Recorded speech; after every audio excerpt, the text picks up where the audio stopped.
जी, मैं पुनः ओमेन जी के पास चलता हूँ। ओमेन जी, ये जो प्रक्रिया पूरी चल रही है, इसको आप दूरगामी भविष्य में कैसे देखते हैं?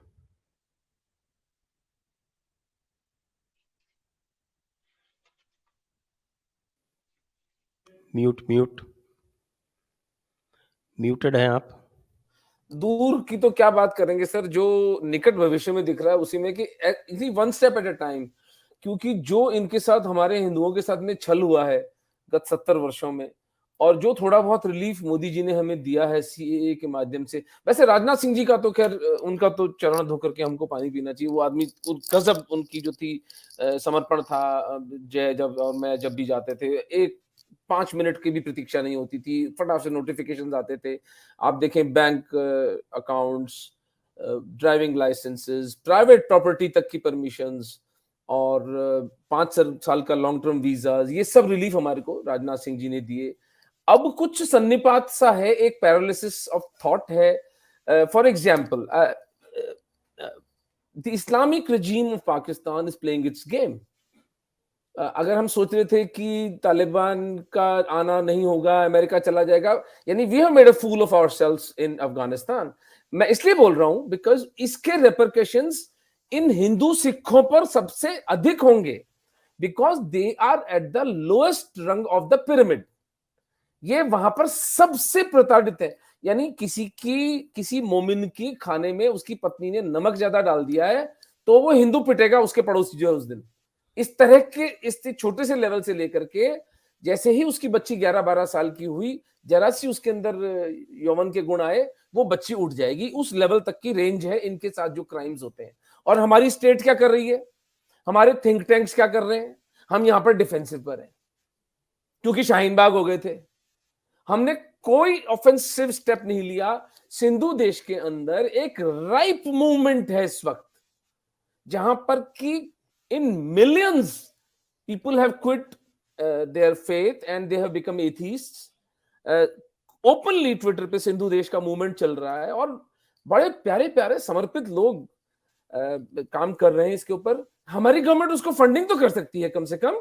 एक आरंभ में बात भी चली थी 2014 के अंदर, 15 के अंदर, पता नहीं वो बात कहां चली गई। इसलिए दूरगामी मैं क्या देखूं सर, मैं तो अभी पूरी ऊर्जा इस पे लगा रहा हूं कि किसी तरह से हम लोग इन हिंदुओं को रेफ्यूजीज का स्टेटस दिलवा पाए। और दुर्भाग्य देखें कि हम तो कश्मीर के हिंदुओं तक को रेफ्यूजीज नहीं दिलवा पाए स्टेटस। डॉक्टर चुंगू से बात हो रही थी कि अगर, डॉक्टर ललित अंबरदार से भी बात हो रही थी कि भारत की सरकार यदि कश्मीर के हिंदुओं को रेफ्यूजी स्टेटस दे देती है, तो डिस्प्रोपोर्शनेट बेनिफिट्स इन हिंदुओं के पास में आ जाएंगे। तो भारत की सरकार से ही जब हम नहीं ले पा रहे हैं, तो इंटरनेशनल कम्युनिटी से, यूनाइटेड नेशंस में जाकर के, अमेरिका के सेनेटर्स के साथ लॉबिंग करके इन हिंदुओं को रेफ्यूजी का स्टेटस दिलवाना। मैं सोच रहा था कि सीएए, क्योंकि सीएए का रियल मतलब क्या है?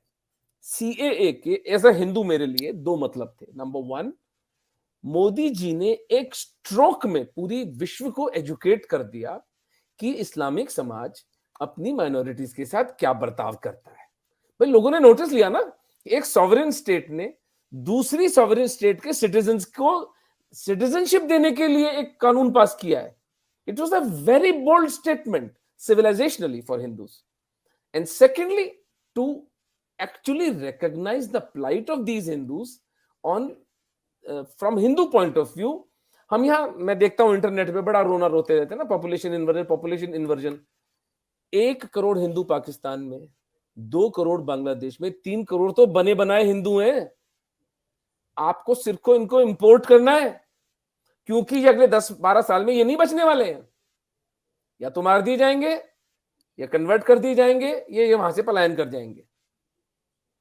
9,000 परिवार, हमारी सूचना जो है, हमारी इंटरनल सूचना है पाकिस्तान के अंदर, मार्च 2020 से अब तक 9,000 हिंदू परिवार इस्लाम स्वीकार कर चुके हैं सर। तो दूरगामी तो ये है कि we have to get a refugee status for these people, and the premise of that would be activation of the CAA, because CAA is an official recognition of the persecution of minorities by the state of Pakistan, and then we can put them on defensive. We go on the offensive is not the right word. We seek justice. We seek justice for these forsaken, forgotten Hindus and Sardars and Christians of Pakistan. That is the long and short of it.